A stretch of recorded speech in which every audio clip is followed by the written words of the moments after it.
Hello and welcome to SD Myths. Today we are playing a game that has held a very soft spot in my heart for a long time, which is why we're going to make the experience as unfun as possible. That's right, we're going to play Cuphead, but without shooting.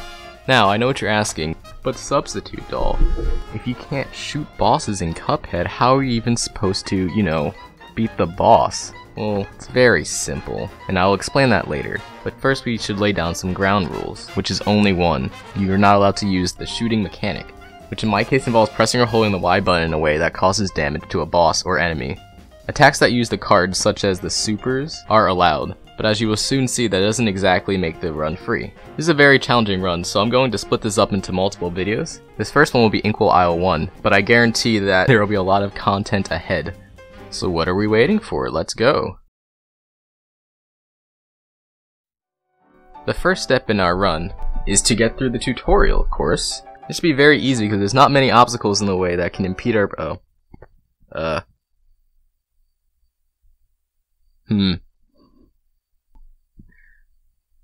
it's a good thing that you don't actually have to do the tutorial. You can easily skip it.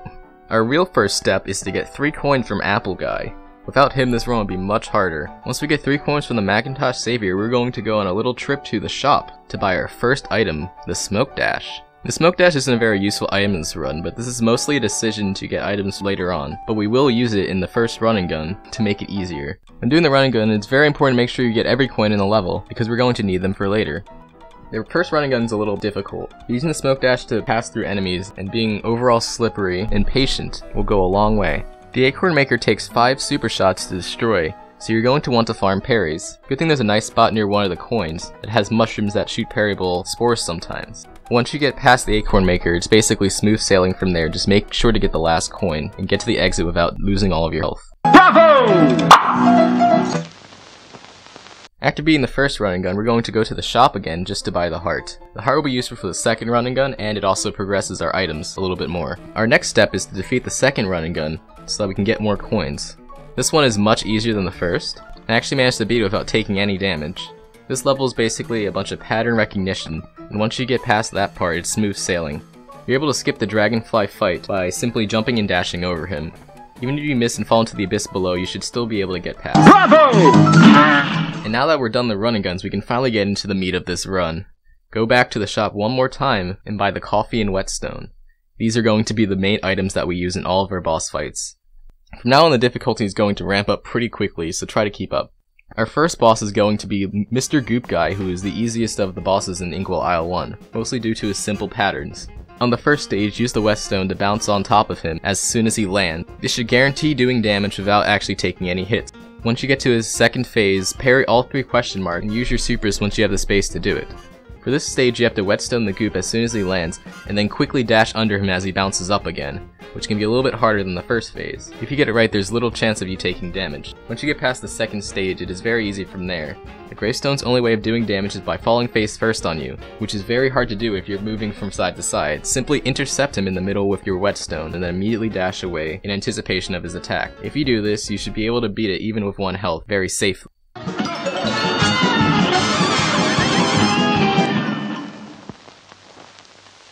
And with that, we have our first soul contract. Well, on to our next boss, the Root Peck. The Root Peck is an immediate ramp up in difficulty for Mr. Goop Man, probably because there's 3 of them instead of 1. First phase of the potato is going to be the most tedious of the 3. You have to make sure to parry all of his worms and use the supers on him to do damage, while also making sure to farm for cards on this phase as it is the easiest to do so on. The potato requires 13 supers and 3 whetstones to get to the next phase, so make sure to count those as you're doing it. Once you're able to get to the onion, make sure not to actually use any supers on him. It is much more beneficial to use them on the final phase with the carrot. That means you simply have to whetstone him a bunch of times while avoiding his tears. The best time to get an opening is at the beginning, when he's not crying, and once the first tears fall, you have another chance to get one guaranteed. After this, watch the tears as they fall and counterattack once one falls really close to him, as it is very unlikely that a second one will fall right on top of you. And with that, you should be able to get past the onion. Now it's time for the carrot. The main issue with this phase is the homing carrots that come in periodically and your inability to handle them without shooting. You are able to use your whetstone on them, so you should go to clear all the carrots off the screen before you start shooting max mindstorms at you. If you're able to do that, you should have an opening after he uses the max mindstorms to whetstone or use supers on him. Do this a couple times and you should have that soul contract guaranteed.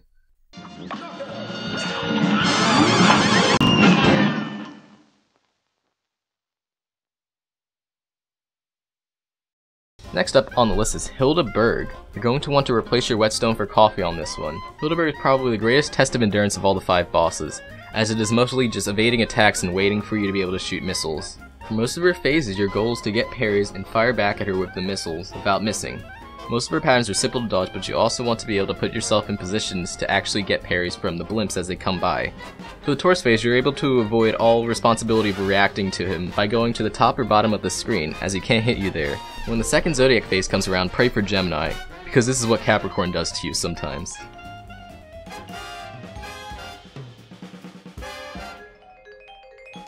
It's also a good idea to farm a lot of cards for the final phase, as you should be able to fire off an atomic bomb attack very easily. Once you get there, all you have to do is avoid the UFOs and stars while getting as many parries as possible. Remember that you have to go through the red UFOs and not go through the yellow ones. If you do this while firing rockets as Hilde's face is extended, you should have an easy KO. That's another soul contract in the bag.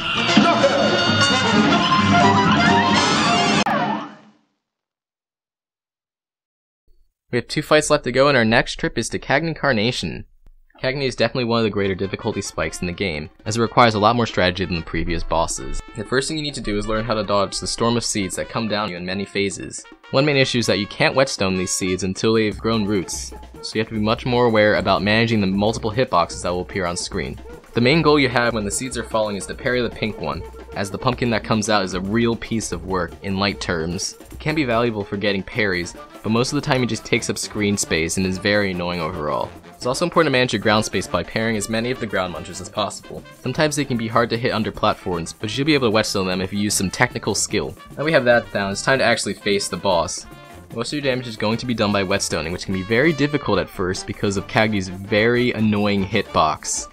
And I'm not kidding when I say that. Like, I'm actually not kidding.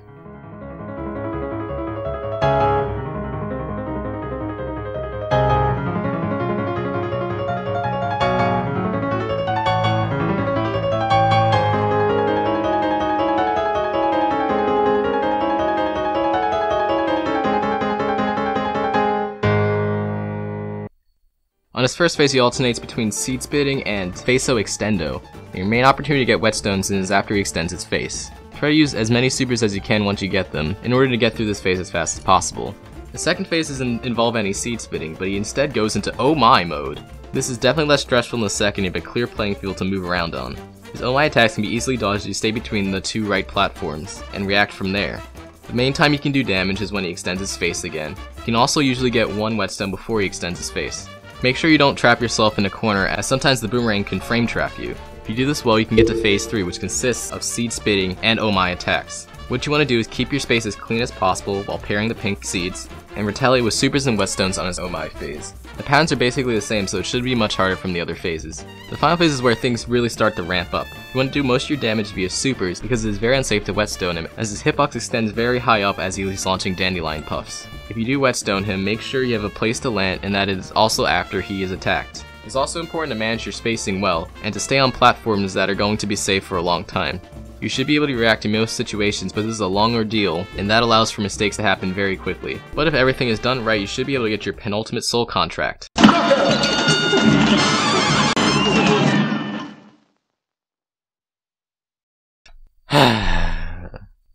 Now it's time for Ribby and Crooks. Just for a little context, I was able to beat the first few bosses in like 2 days, and then Cagney took like 2 days after that to beat.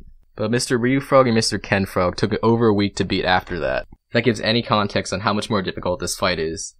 Most of the difficulty is in the first phase from something I like to call the Fireflies of Hell. It takes a lot of hits to get out of this phase, and the whole time you also have to manage not getting hit by those dang fireflies, going through at least 5 cycles of them before you can move on.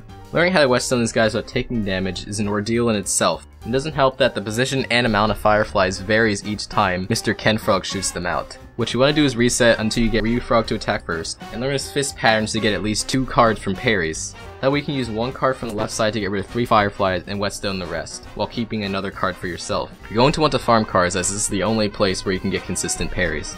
Learning the pattern to parry Ryu Frog's fist is pretty easy, as there's only 3 different ones that you have to learn. You usually cannot react to the first pink fist, but if it is the 3rd one, you should be able to get 3 parries in that phase. If you ever have extra cards, make sure to unload them onto Ryu Frog, and your main opening for whetstones is after Ryu Frog fires his fists. Once you've grinded this phase enough to be an absolute god at not getting hit, you will finally be able to get to much greener pastures. The second phase is considerably less complicated, but much more stressful due to the work it takes to get up to here. All you have to do is avoid Ryu Frog clap attacks while factoring in the wind. The little orbs come in only 2 patterns, so adopting a strategy that accommodates both options will keep you safe in most situations.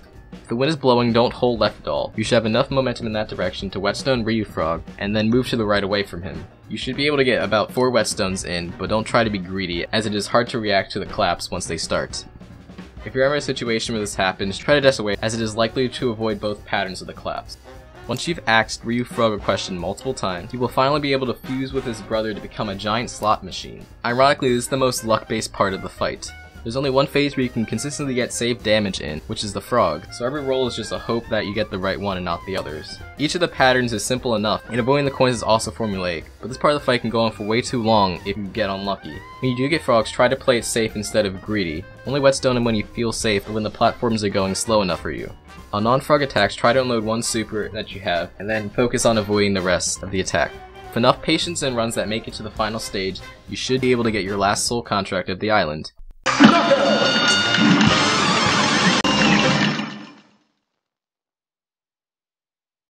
After this is basically your victory lap, where you go to the mausoleum and get the big super that I realized you actually could have gotten much earlier into the game. Not that it matters much, because you don't need it to beat the bosses. After this we walk up to King Dice to be granted passage to the next aisle, so that we can go to the death pool and see that we died 269 times.